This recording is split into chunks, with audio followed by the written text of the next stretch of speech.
All right, and here we are at the top of the hour. So good evening, graduate UNSY students.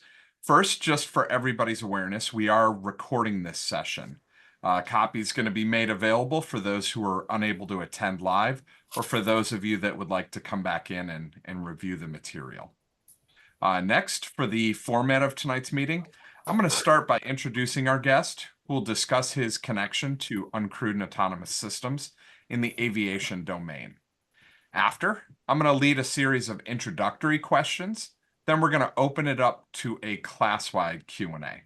I do ask that you all mute your mics and save your questions to the end, and that you use the hand raise icon to indicate when you do have a question, and I'll try to call on each of you in order. You can alternatively pop your questions into the chat, and we'll read from there as well. And with that, I am excited to welcome you to the 34th session of the UNSY Guest Speaker Series. This is the first of 3 for the term. I'm Dr. Brent Terwilliger, the Program Coordinator for the Master of Science in Uncrewed and Autonomous Systems degree here at Embry-Riddle Worldwide. Tonight, we are joined by our guest subject matter expert, Todd Hatcher, a UAS remote pilot and manager at Wind Tech Aero Maker. Todd graduated from Florida State University in 2012 with a Bachelor of Arts degree. After working in corporate marketing for 2.5 years, he went back to school at Embry-Riddle, where he finished the MSUS in 2018 with a concentration in human factors. Todd was self-employed during 2018-2019, doing UAS work all over Florida and Georgia. This included surveys, power company inspections, real estate, and cinematography. He eventually became the UAS manager for the Florida Forestry Service from 2020 to 2023. He is now at Wind Tech Aero Maker, where he is helping to advance the use of this technology in the defense market. With that, let's give a warm welcome to Todd. I'm thrilled to turn the stage over so he can share some of the details about Wind Tech Aero Maker, his role in the company, as well as some of the latest observations and trends that are affecting the UAS field. Thanks for that intro, Brent. I'm going to go ahead and share my screen if it's a good time for me to do that. Perfect.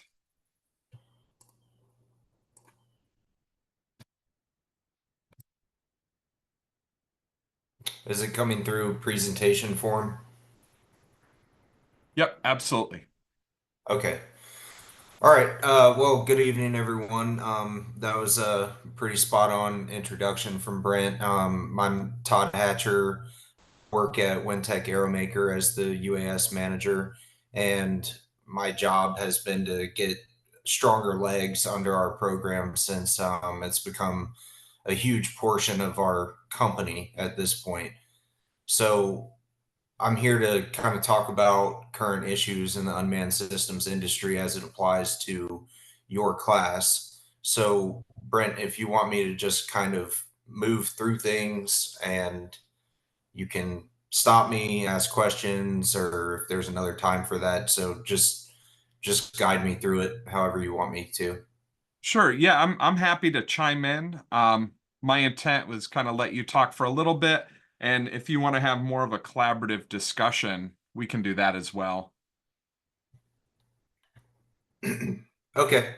Well, I'm just going to go through the few slides that I have and we can open it up for discussion then. I would ask that if any students have questions, just write them down and I'll get to them. So, current issues that my company in particular has faced is experienced pilots. The workforce is budding with this industry. However, we've had an issue with finding young blood to fill spots, both as pilots and integration specialists. Prior to a couple of new hires that we've brought on, our personnel was limited to older people. I say older, I'm talking about 50, 55. I mean, people who are closer to retirement than we would like to continue to bolster the program.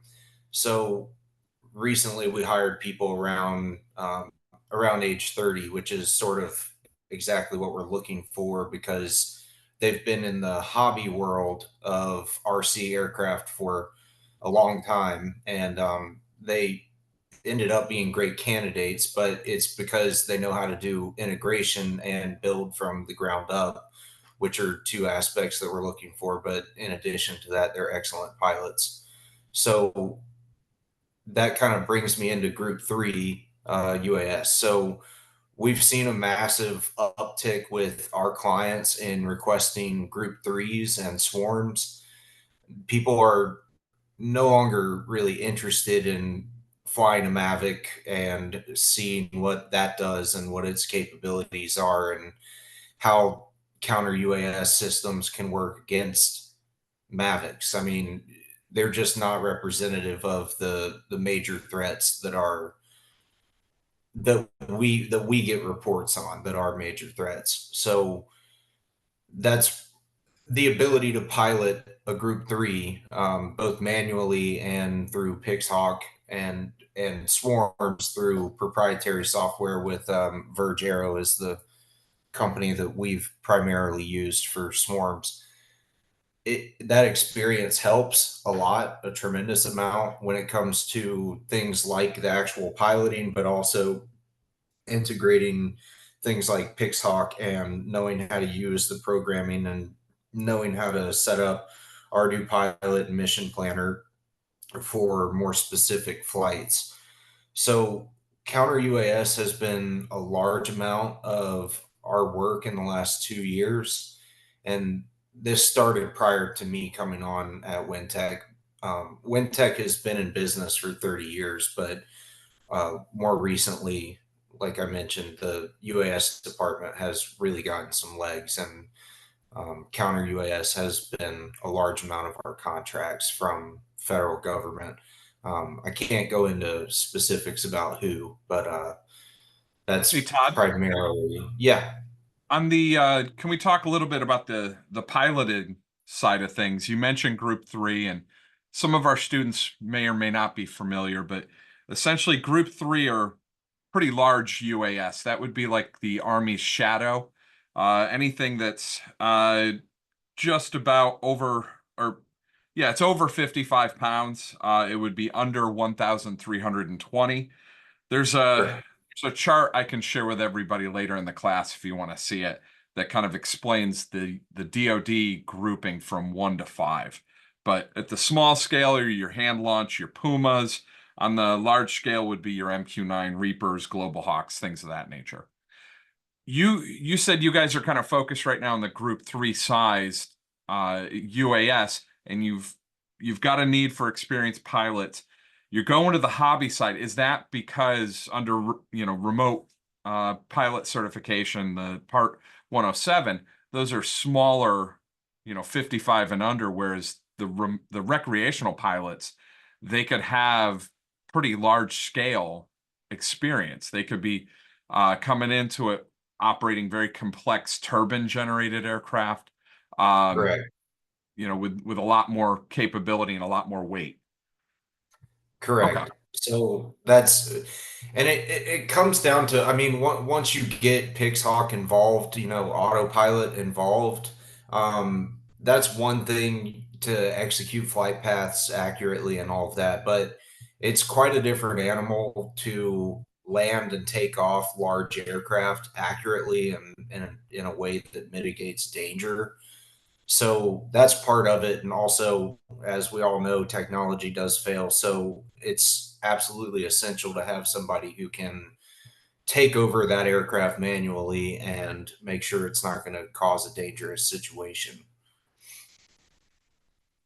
So when I say group three, I'm talking we're 55 pounds and above for a lot of them. And when you have multiple up at the same time running similar flight paths, just at different altitudes and whatnot, piloting becomes an essential part of that job role. So are you guys working with like somebody on the DoD side? It'd be called a Joint Terminal Air Controller, a JTAC.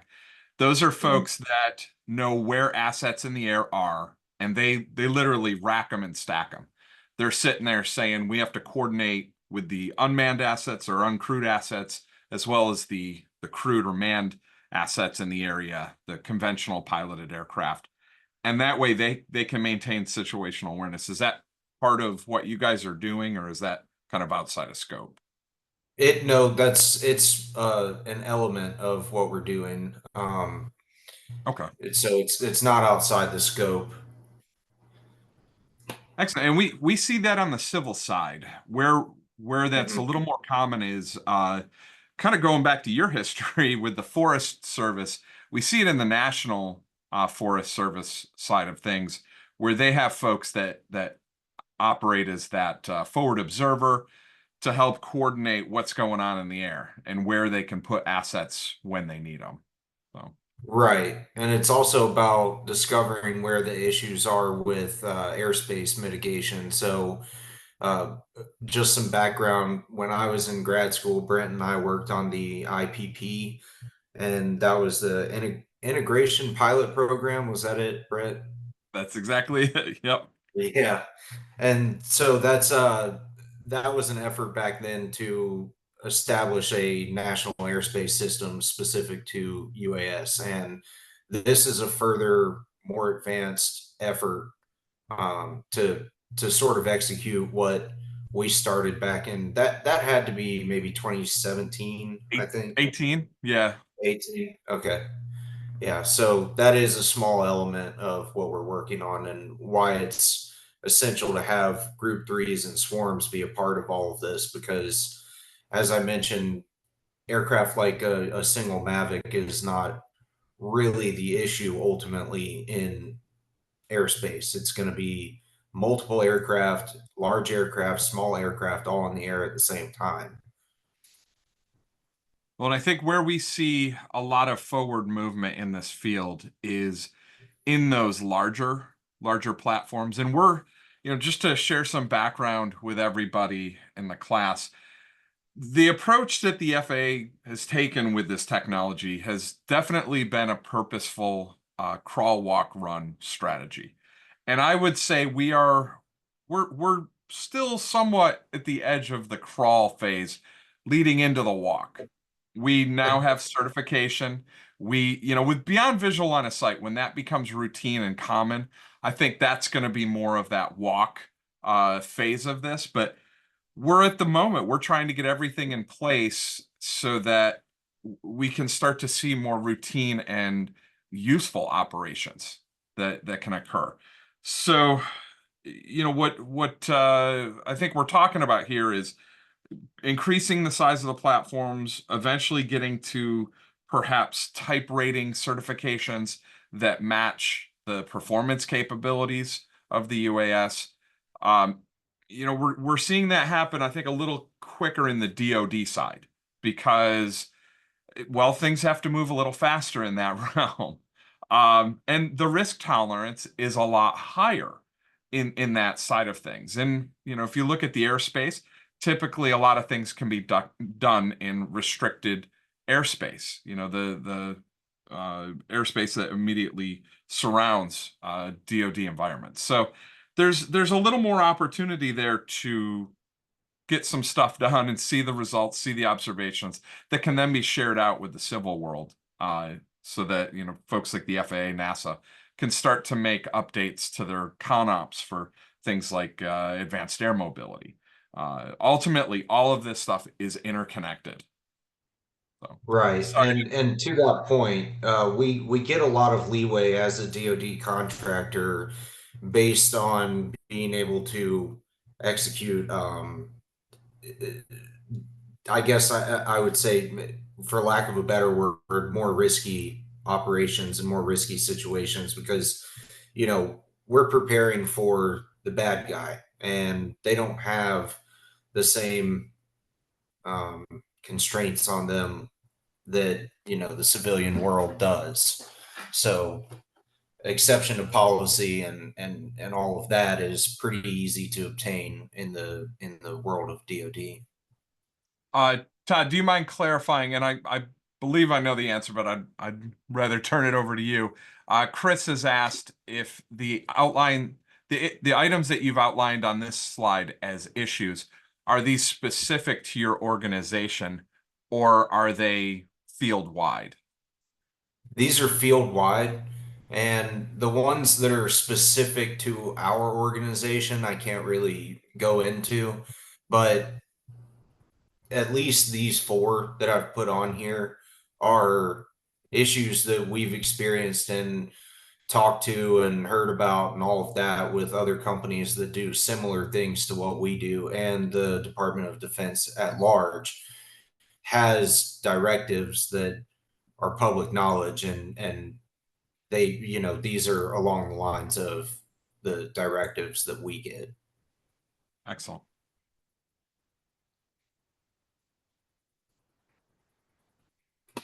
So moving on to opportunities and lessons learned. The war in Ukraine has obviously shown the importance of understanding this technology in terms of countering it, and the ability, the need for adaptability and rapid prototyping and production. So, as unfortunate as that is, war kind of pushes innovation, and that has never been more evident than with Ukraine. So you could look up almost everything that you read about Ukraine involves a UAS of some sort. I believe it was just yesterday that Moscow was attacked by several larger UAS from Ukraine, and I'll refrain from the politics of all of that, but it really showed that you can drive into the heartland with some effort, and if you have a capable head on your shoulders, that the need to adapt and overcome can pay off if you're good at it. So We just saw some new developments that literally just came through the pipes within the last I'd say week and a half is where we first started seeing this. And on both sides, mind you, Ukrainian and Russian, they're both now fielding fiber optic drones, meaning these right. are systems that trail a cable behind them, or a connection rather, that isn't. It's pretty much jam proof. It's limited only by the physics of it, how long the cable is and how long they can trail that.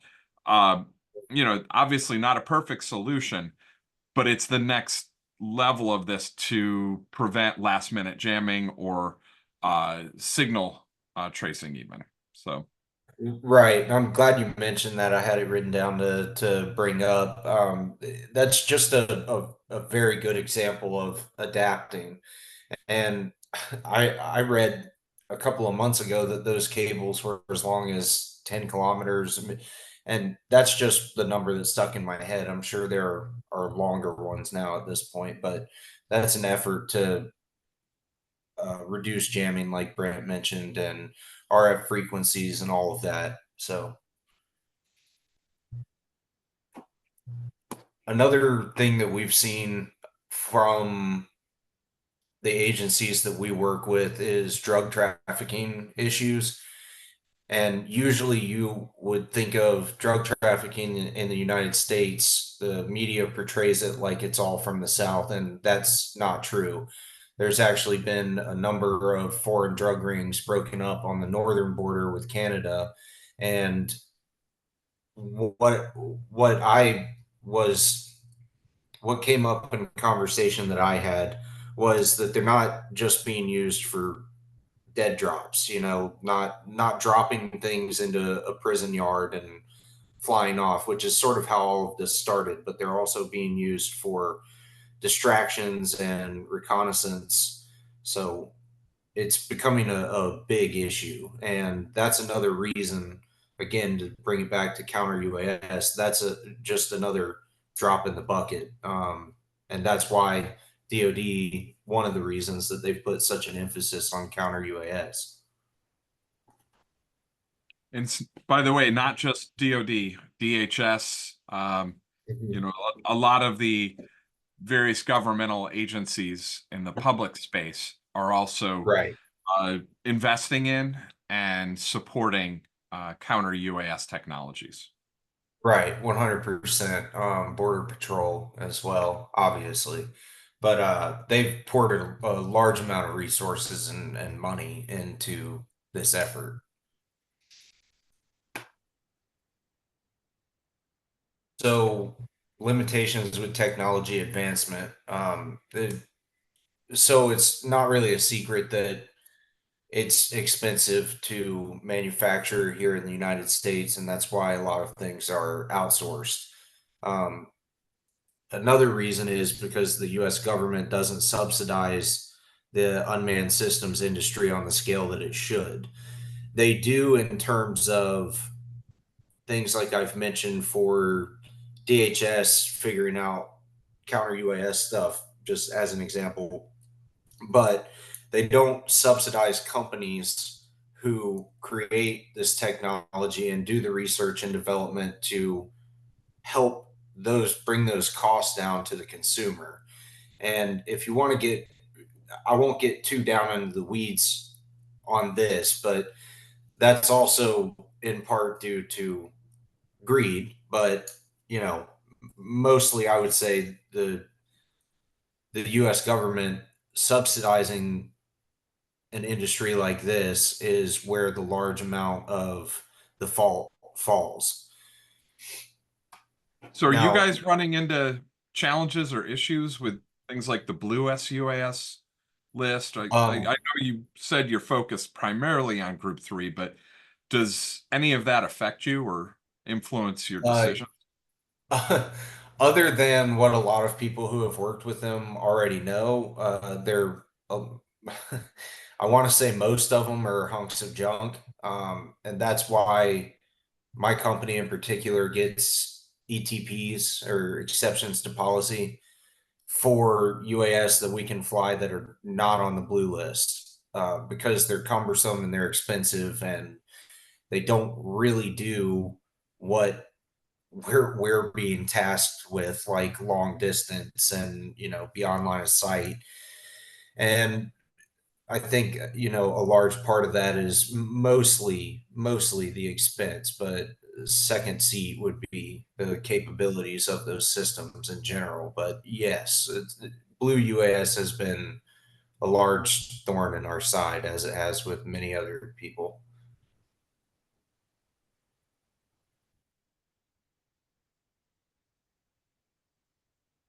And part of the reason those are so expensive is, again, because of the manufacturing and the associated costs. So, an experienced workforce has also been a limitation to technology.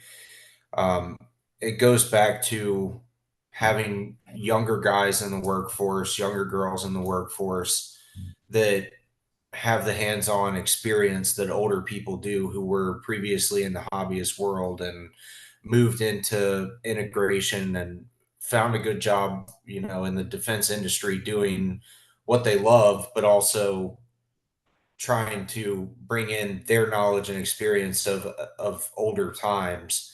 So we struggle to find people who know how to integrate things properly that are of an age that we would want to hire them. Not WinTech particularly, but it's a struggle to find younger people who are going to be in the workforce for a long time and get them up to speed on what older people already know who are closer to retirement age. And that technology poses a pretty big issue with, you would think that the younger people would understand it better, but a lot of it falls to previous and long exposure to knowing how to use the baseline of a lot of that technology.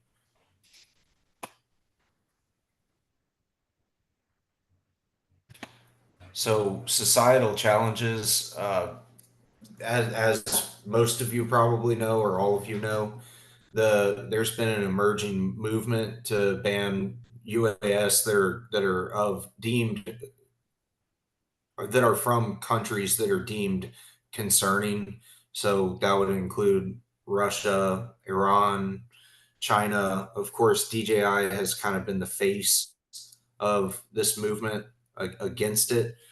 And I don't know. I'm still on the fence about whether a lot of that is warranted or not.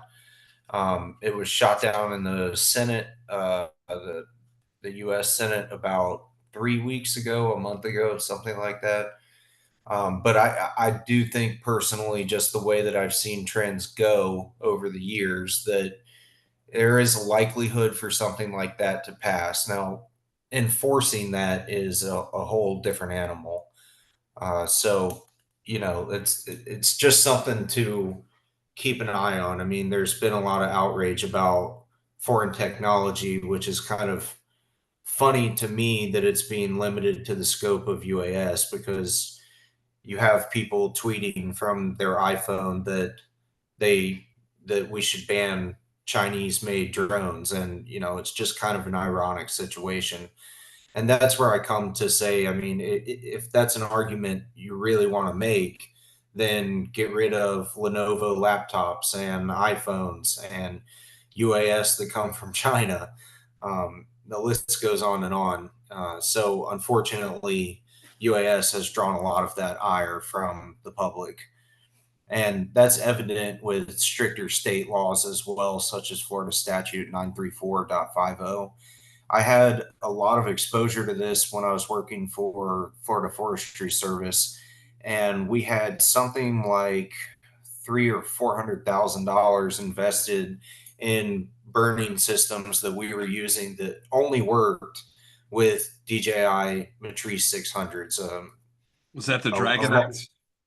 yes, with I want to say Drone Amplified is the one that the company that makes that, and they've since adopted it to two U.S. made drones, but the cost is outrageous. So when 9934 passed, let's see, that would have been in 2021. I'm pretty sure when that passed, it banned state agencies from using DJI aircraft specifically. So we had to chuck $400,000 worth of equipment, just retire it, because we literally could not use it all of a sudden one day. So that law, I have a personal vendetta against that law, because I did a lot of work to not necessarily get rid of it, because I understood it and I knew that it was a whole different animal than something that I could personally take on. But the information process to the public and the stakeholders who have an interest in and being affected by that ban was non-existent for the most part. Department of Management Services executed this enforcement, if you want to call it that, right after the bill was passed, and made a list, which was just a copy and paste of the federal blue list. And it was so far, it missed the mark so far that they had a company on there that literally did not exist and had been acquired twice, and ultimately ended up with Teledyne FLIR. Um, so we have to be careful about the outrage, basically, and learn to navigate those processes carefully. And my exposure to 93450 taught me a valuable lesson with that. So we have a So couple I was going to questions. say that's really all I have. So as it No pertains problem. to this class, so So on that, I did want to chime in just to kind of let everybody know that uh last week we were looking at regulations in one of the classes. Uh this got brought up a couple times, as the ban on specific UAS manufacturers. We've seen this kind of go around the states, and it probably will for quite some time. Uh, Now it's been floated at the federal level. Ultimately, I think we're going to end up seeing a lot of back and forth on it. Um, Oh yeah, no the doubt. truth of the matter is, and if anybody's interested in kind of exploring this a little more, one of the past UNSY Guest SME sessions uh, really delved into what is going on with advanced air mobility and how we already lost this race. The Fed admitted it. We've lost the commercial side of the UAS race. We weren't able to maintain the market. We had it at one point because I mean the technology for quad rotors, multi rotors, this was burgeoning and growing here in the early now let's say 2010 timeframe, 2010 to 2014. It was really the advent of the lithium chemistry battery set that made it possible. You combine that with brushless motors, now you had the lightweight power that you needed to essentially, anybody that knows anything about RC aircraft, they created these things to hang on the prop. That is a maneuver where you would take a conventional prop aircraft and you go vertical and you adjust the throttle so that it literally just hovers in place. Well, this technology was light enough that it enabled you to do that. Prior to that, I mean, that was a very difficult, if not impossible, maneuver to pull off with a internal Oh combustion yeah. engine. Right. So, Yeah. We um, we have guys at the workplace, older guys who talk about that all the time. but it was that period from 2012 to 2016 that this technology, multi-rotors, just exploded in the US, worldwide, really. And we had some major manufacturers located domestically. 3DR was one of the big ones. 3D robotics, they were one of the first. It just became a slugfest, and at the end of the day, DJI ended up with over 90% of the market share. And others have come into this. Sony, you had Intel, you had a lot of people with significant resources and know-how and money behind them, but they didn't have that market share. And once you've got that market share, it's easier to hold on to it. So where we're at now is you've got a product that has become fairly ubiquitous, almost not quite at the level of the iPhone when it comes to telephones or cell phones, but it's similar in nature in that it's easy to use, it's very intuitive, it allows the hobbyist and the small business community to easily do what they want to do, whether it's simple cinematography, video capture, aerial imagery, etc. So that's kind of put us into this spot where, you know, genie's already out of the lamp. We're not gonna be able to turn this around without a major investment domestically. We're going to have to bootstrap UAS manufacturing and design here in the nation if we're going to outlaw those others. At the moment, there's no talk about that. There's only talk about prohibiting the sale of them. So this is something that this debate is going to keep going on, and there's pros and cons on both sides. There's truth to all sides of this argument. So it's something that as a collective we're gonna have to start getting this solution out there. So Well, all and right. not to get too political with it, and I know I've said that already, but it's important to have politicians who understand the technology who are making the legislation for it. I mean, AI is another good example. You have people who have been in Congress forever and they don't even know what AI is, really and truly. Well, Todd, correct me if I'm wrong. One of the things you did was you worked to help inform and educate lawmakers and policymakers, regulators within the state Yes. level. Uh, Yes. I mean, if you want, could you talk about that a little bit? How that is so important because that is one of the facets of this degree program I really like to tout is that we're helping to build bridge builders, folks that can help facilitate clear communication between all those involved, all the stakeholders, the engineers who are doing the design, the managers who are responsible for the business processes, and then on the other side, the funding agencies and the political side of things who are making decisions on the regulations and law.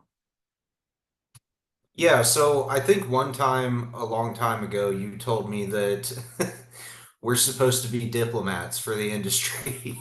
And that was what I tried to do at the state.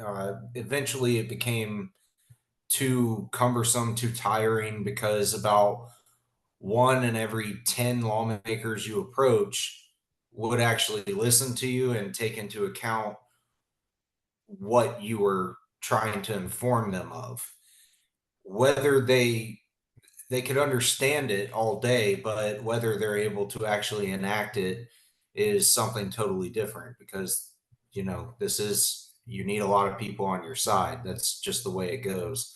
And when a lot of those people do not understand the issues, they're just looking at public outrage of a Chinese owned UAS flying in the skies of Florida. Well, hey, it'll win me the next election if I back this bill. They don't have any kind of subsidy in place for it. And again, that's kind of what you're talking about with the manufacturing and everything else that goes along with it. I want to shift real quick. We've got some questions over in the sidebar. I want to get to those, and then I've got a couple, and then I'd like to open it up to everybody if we could. So Sure. Chris mentioned, or Chris writes, Todd, you mentioned ETPs. Does your organization build their own platforms and use proprietary FEs, or are you using RTF platforms ready to fly? Do you see a similar trend among other DoD contractors? So I can answer some of that question. We do COTS stuff, ready to fly, commercial off the shelf stuff. We do a lot of that. We do mostly ready to fly. So just integrating something like Pixhawk into an RC plane. But as far as prototyping our own stuff, I can't really get into that aspect of it. Gotcha. Jeremy asks, why not hire members coming off active duty with that level of experience? And then that ties into Jerry asked, would you consider hiring military members through the Embry-Riddle Skill Bridge program? So yes, the answer to that is unequivocally yes. WinTech started as a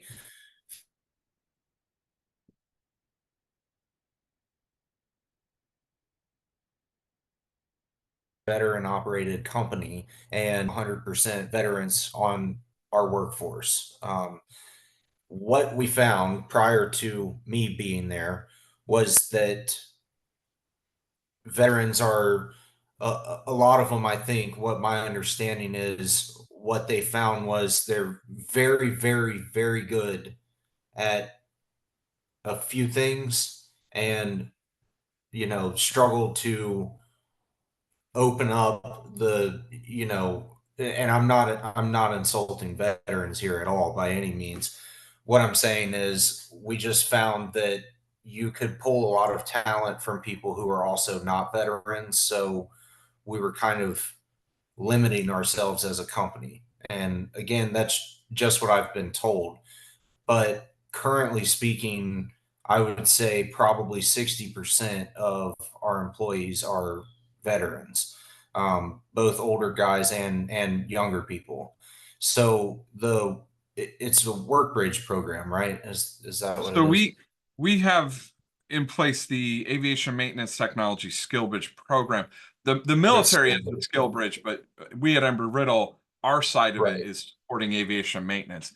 This might be something that kind of to address everybody's questions here that maybe we should be looking at. Is there a way through Skill Bridge that we could support uh, the commercial side of the equation?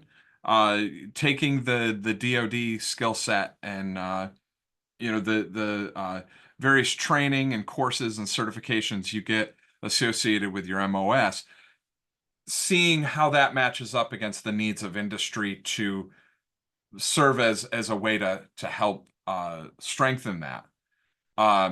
That's something I'll be honest, I'm meeting with my colleagues next week, including the program coordinator for the undergraduate degree. That would probably be a perfect segue for us to start some discussions on that. So there are So go ahead, finish your thought. well, there's a couple other questions I wanted to toss in here, and then I had a couple I was going to open up to. Okay, I just want to go back to that question though. So yes, the answer, like I said, is yes.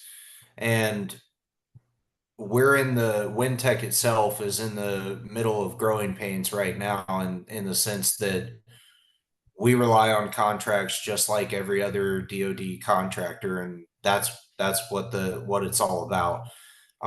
We're good at winning contracts, but just hiring people willy-nilly is something we're trying to figure out. The UAS department has expanded twofold since I've been there, and we're looking to expand in other areas.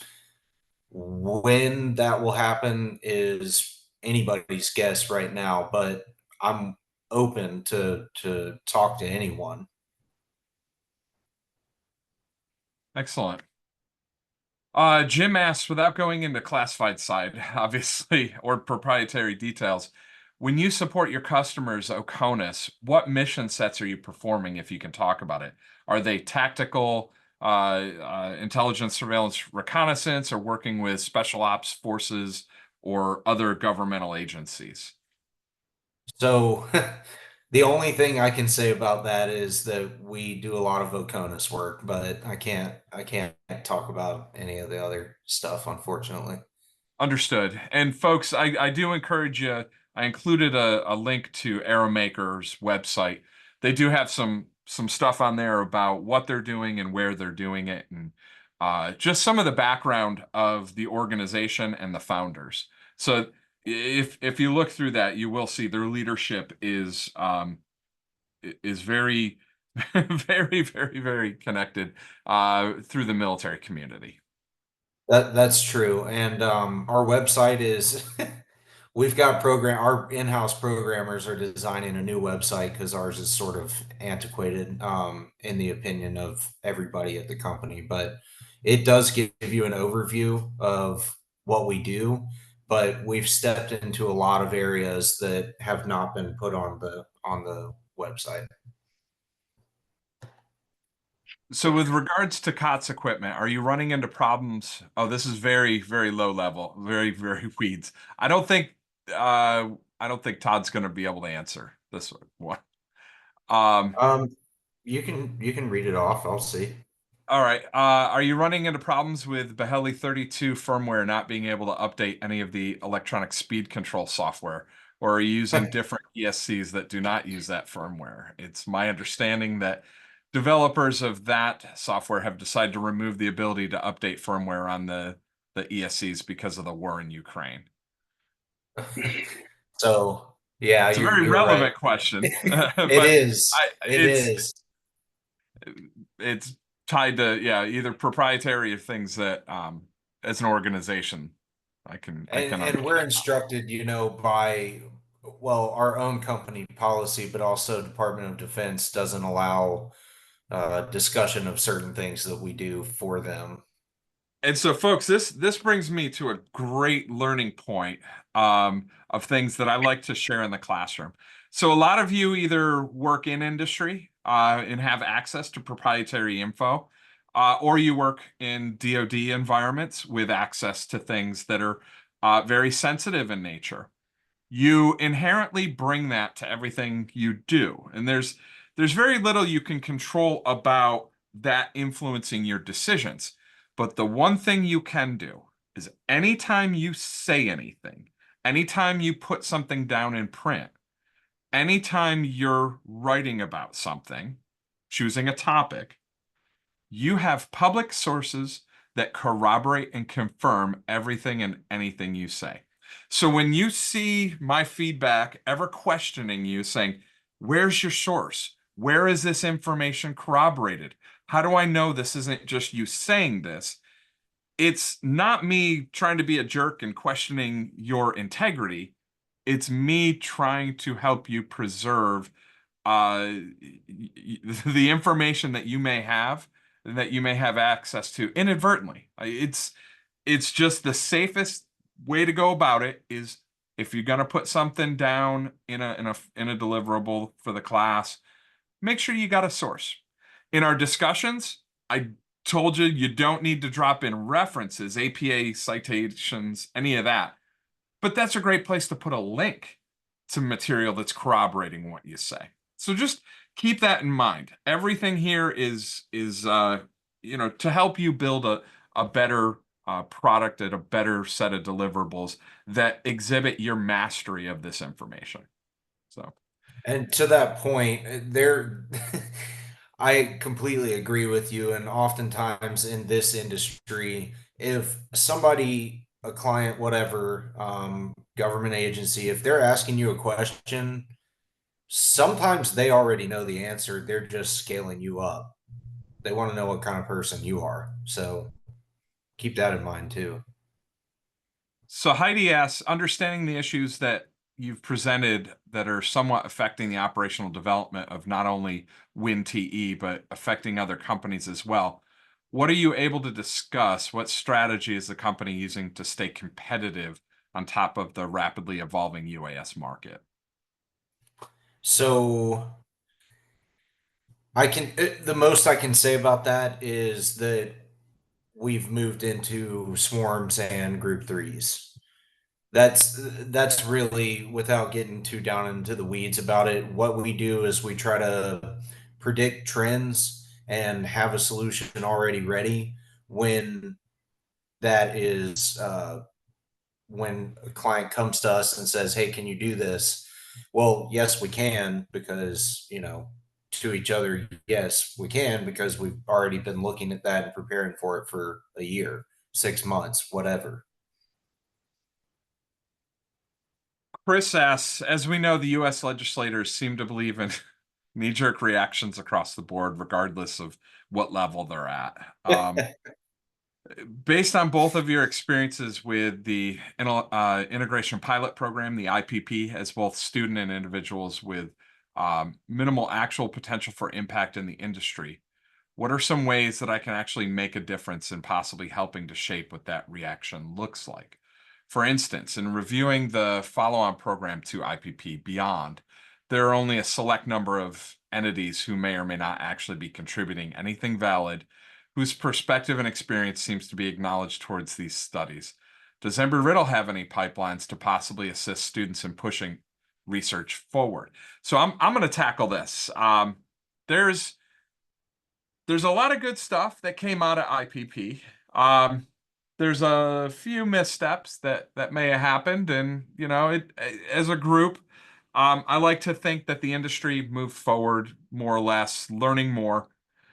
Where the actual action occurs, in my mind, is through the test sites and groups like Assure. Assure is the Center of Excellence for UAS. Embry-Riddle is a founding partner of that, and it's really an organization with many academic and industry partners that all come together to conduct research into UAS, particularly around like integration into the NAS, remote ID. I'm on some funded research right now. It's funded by the FAA through Assure, working with Dr. Ryan Wallace in Daytona Beach. We're examining detectability and some of the challenges that go with that. We've put in for a new study that hopefully gets picked up in the second half of the fall here.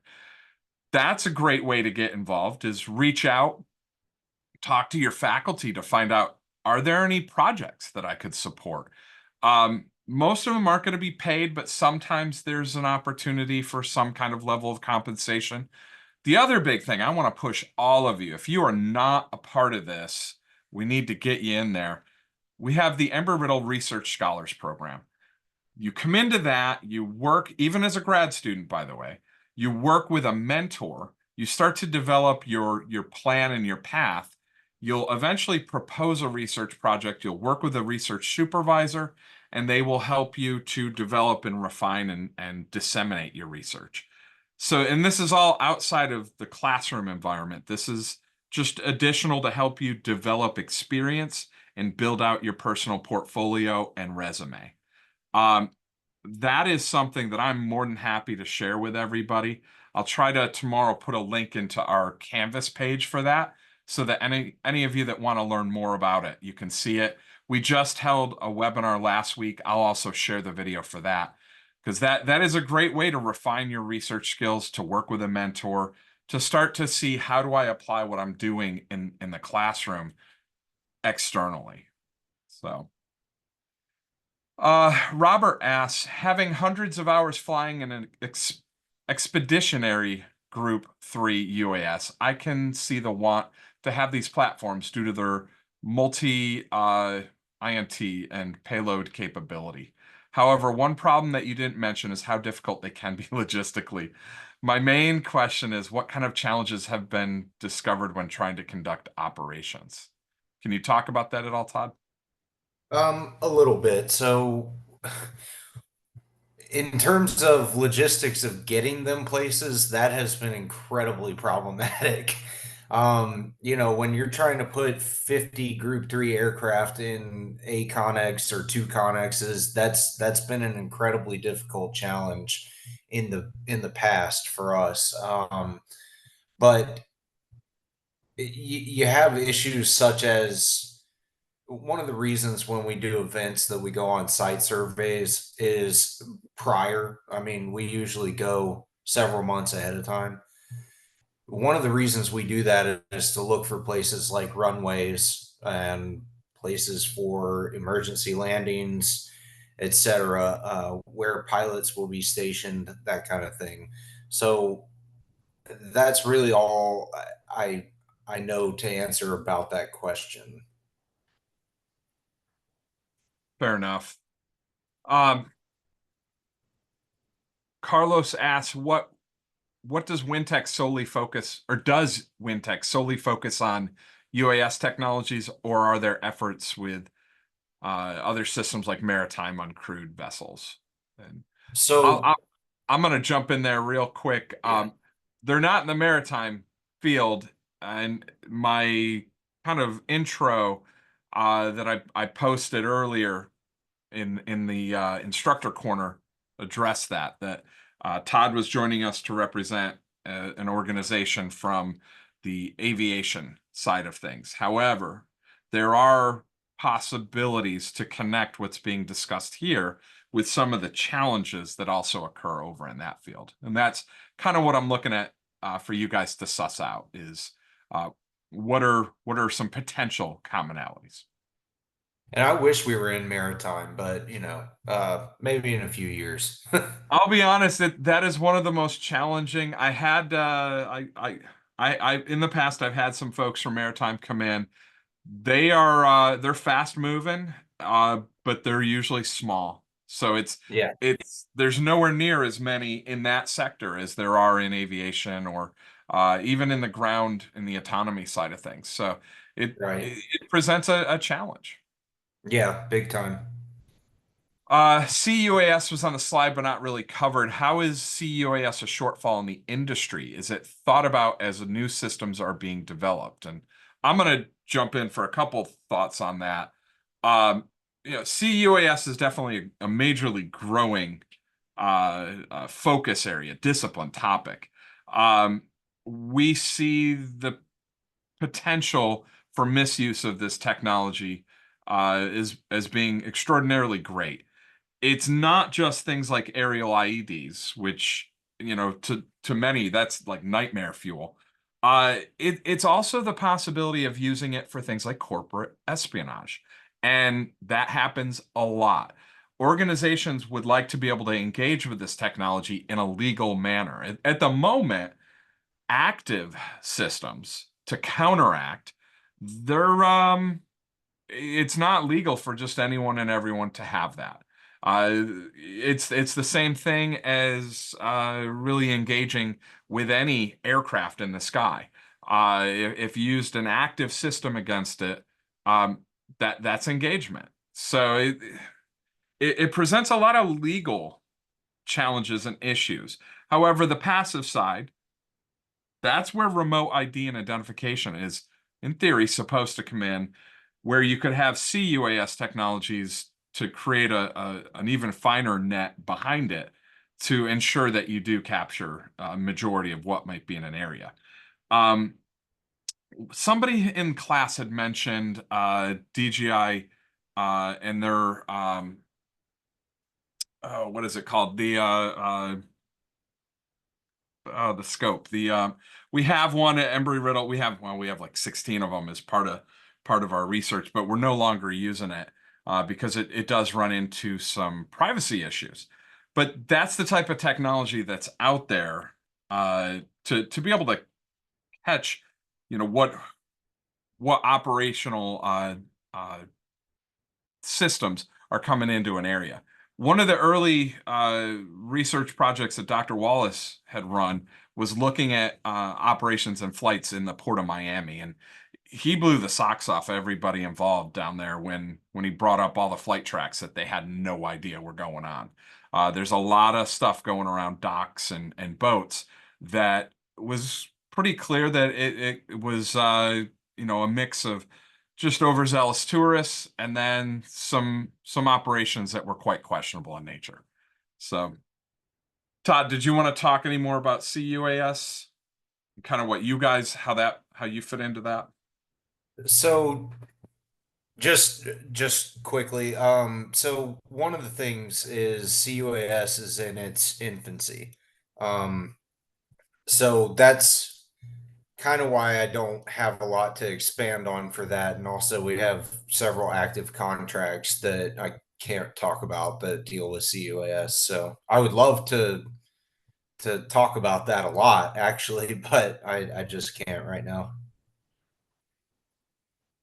And I just popped a link into the chat about the DJI Aeroscope. For some reason, my brain blanked out on Aero, so I apologize for that. Uh, Next up, we have Paul. I work at the NTS, the National Training Center out in California. We have integrated SUAS into the opposing force scenario that we present to training units. Lack of counter-UAS capability is a known gap for our tactical formations right now. There are a lot of systems proposed to solve this, since we can target command and control links at the control station and the receiver on a UAS. A lot of people think that jamming and destroying ground control stations is the best solution. I'm more hesitant because there are ways to defend those systems. Do you have an opinion on best C-UAS methods for military problems? I lean towards a layered system using jamming, but that has a kinetic defeat mechanism to protect personnel and equipment. So I don't really have, a suggested method or anything like that. We deal with a wide array of all of them. And again, I hate to keep pulling this card, but that's another thing that I can't really So talk Paul about does right now. say he's looking more for your opinion than what the company's doing. I'll chime in there. By the way, this would be a great research topic, is to examine various strategies that could be used to, especially in the civil side. I want to emphasize that. Move away from the military side, but into the civil side where we can shine the light a lot more. What are some ways that we could protect critical infrastructure like power stations, substations, water treatment plants, things of that nature? Um, I think you're onto something with the layered approach. If you apply multiple strategies, you're gonna hopefully create some redundancy that will be able to address any that slip through the initial layer or two. There's some wild technologies out there. I don't know how much stock I put in some of the jammers, the hijackers. Those are the ones that look like almost like an RF bazooka, if you will. It's like a big gun with a blunt end that you aim at it. Um, they claim they can hijack and take over. If it's a common library that has like an SDK, like DJI, or maybe even one of the autopilots that are out there, yeah, maybe that's working for that. Are there ways to defeat that? Very easily. It's it's a as you noted, it's a challenge. I mean, you can overwhelm it. You can flood the spectrum at 2.4. You can overload it at 900 megahertz. Anywhere that they could be operating using just COTS, off the shelf stuff that they're getting at the local store. Um, but then, that creates additional problems. I think that's why we see what happened in Ukraine and Russia, where they're using the fiber optic trailed designs, because those are a heck of a lot harder to defeat. If you look at the military side, what they were doing, they've been surrounding the tanks with drone cages, so that at least if they're going to impact the net, and it's gonna reduce some of that kinetic potential. But Todd, your thoughts on just, as a SME in this field, are there any approaches you think would be worth looking at? So I was just reading the comments and trying to listen at the same time. And to go to what Paul said, in my opinion, the most effective is rockets. But, we're just talking in terms of rocket to UAS, not anything to do with ground control stations. And also, you've got the cost associated with that, probably anywhere from 30,000 to 130 or 150,000 a shot. So, not really practical, but in terms of mitigating threats from far away, rockets. Well, I mean, if you're going that, I would say directed energy weapons like the Navy has. Right, directed energy Um, as well. Boeing's doing some pretty cool stuff with that, but there's there's some material out there that Homeland Security has on counter UAS that I'd recommend looking at. Um, that would be a good place to start. As I mentioned, this is one of those topics that we are pretty cutting edge on this and what's happening. So this would be a great research topic. Moving on to uh, Mark, do you see any C-UAS from the civilian sector? So that's for you, Todd. In what you're doing, is it all DoD, or do you do any? yeah, it's all DoD and federal government. I'm not tied to civilian sector at all, but that's a good mention. I mean, especially with something like theme parks or football games. I mean, you said it earlier. I mean, that's nightmare fuel. If you really think about it, that can end up horrible. And I should hope there there are some efforts on the civilian side, but as it often happens, military technology trickles down to the civilian side. So So, Chris kind of brought up broad spectrum jammers are fairly unincorporated due to the restrictions on RF. So that leads us to another aspect of this that I kind of mentioned earlier. If intentional interference, that is engagement. I mean, that is active C-UAS, and that's something that, I mean, that's akin to taking a shotgun to a quadrotor flying in your field. It's not legal. It's engagement of an aircraft. Um, and what set the tone for this was back in the mid 2015, 14 timeframe, when the FAA made the formal definition that, look, this is an aircraft. Really, at that point, there was to them no difference between a small handheld drone, a Cessna, a 747. They're all classified as an aircraft. Now, there's varying degrees of characteristics that separate them by miles, but the legislative aspect of it, this is an aircraft. So using an active technology, a net to shoot at them, even the Falcons, the trained Falcons that they were using in Europe, that's active engagement. That's intentional takedown. Um, that is not something that is legal for the average user to do, even in protection of their own property. So just keep that in mind. It gets into some real questionable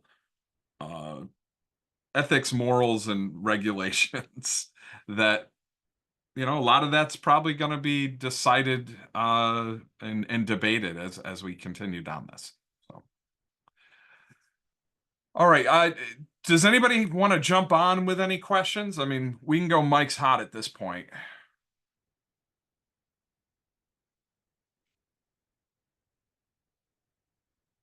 No, we've pretty much answered everything. So, hey, sir, this is Paul. You got me there? Yep. Hey, cool. So, you mentioned some of that, like the fiber optic wire guided kind of UAS systems. So, I think that talking again in terms of security on the civilian market there, I guess what I wonder about, since human beings are amazing at finding new and innovative ways to kill each other, right? How long until we see some of these cheap and easy ways that the Ukrainians and the Russians are developing to employ these systems start appearing on the civilian market, or being generated, on a case by case basis by users? I'd be already worried it's there. Yeah, that's how I feel. I mean, So. if it's Yeah, I'd as have to soon as that agree. article hit, and that's one of the things that as a researcher and a educator, I gotta walk a real fine line with some of the topics you all study.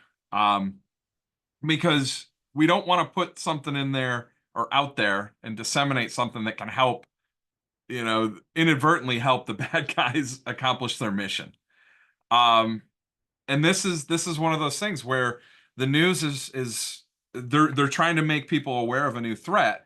Inadvertently, they now gave potentially the cartel something to work with, or they gave a domestic organization something that they could use.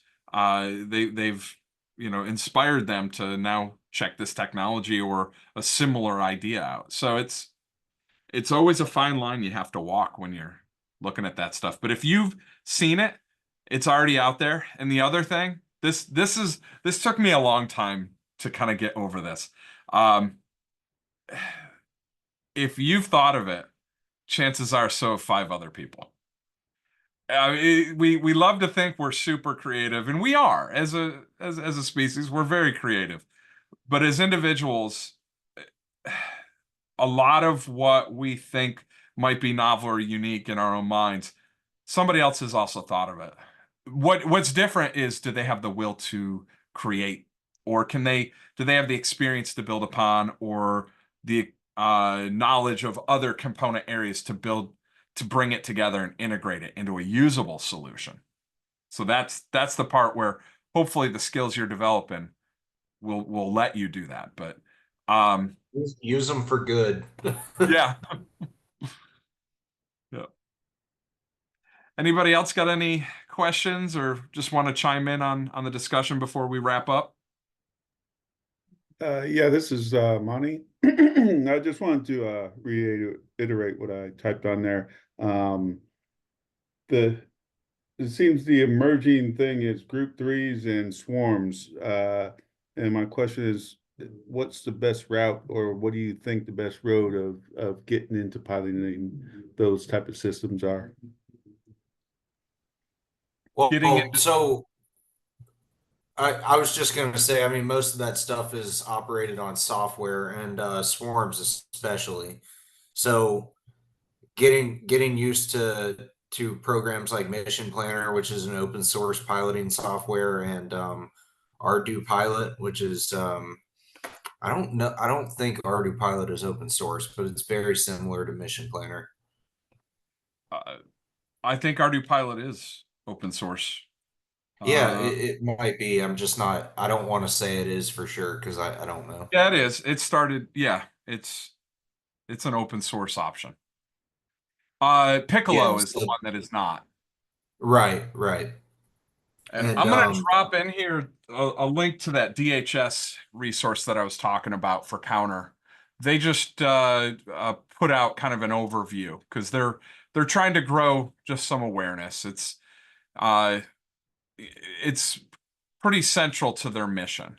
So Another thing I wanted to mention is getting used to like Pixar Cube Orange and familiar with the electronics and guidance software and all of that. It's all one unit, so I like to call them the brains of the aircraft.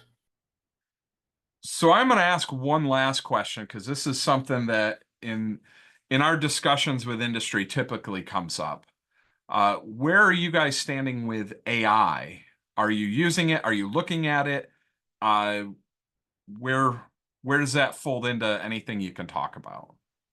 So unfortunately, we're not, this isn't a I can't talk about it thing. This is a I have nothing to talk about thing. Unfortunately, our resources just aren't big enough, and it hasn't been a demand on behalf of the agencies we work with. So I really personally I would love to get into that. But we just don't have that exposure.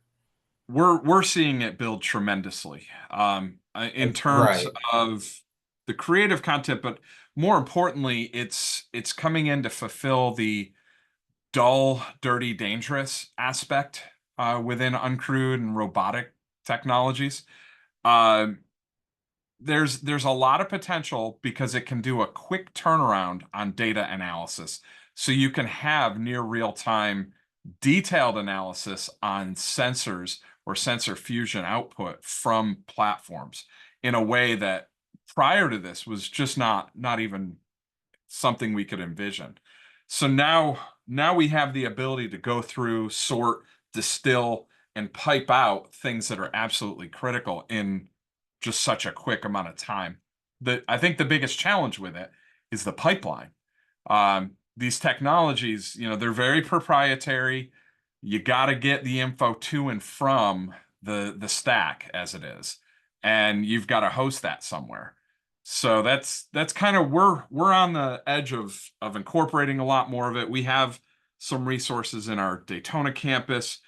One of the things that we keep hearing from our industry connections is make sure your folks, if they want to hit the ground running, make sure they are getting well versed in prompting, understand how to use AI, generative AI, especially the prompt design.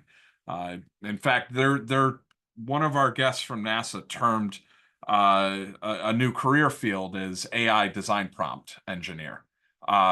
And I absolutely think that's correct. And that's probably going to be one of the new areas that we start a bigger push in the future.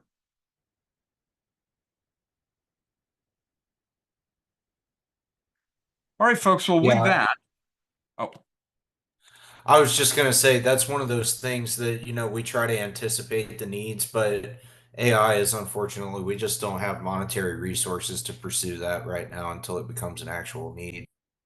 understood. Well, class, I want to thank everybody for joining tonight, as well as a major thank you to Todd for sharing his thoughts and expertise regarding this technology.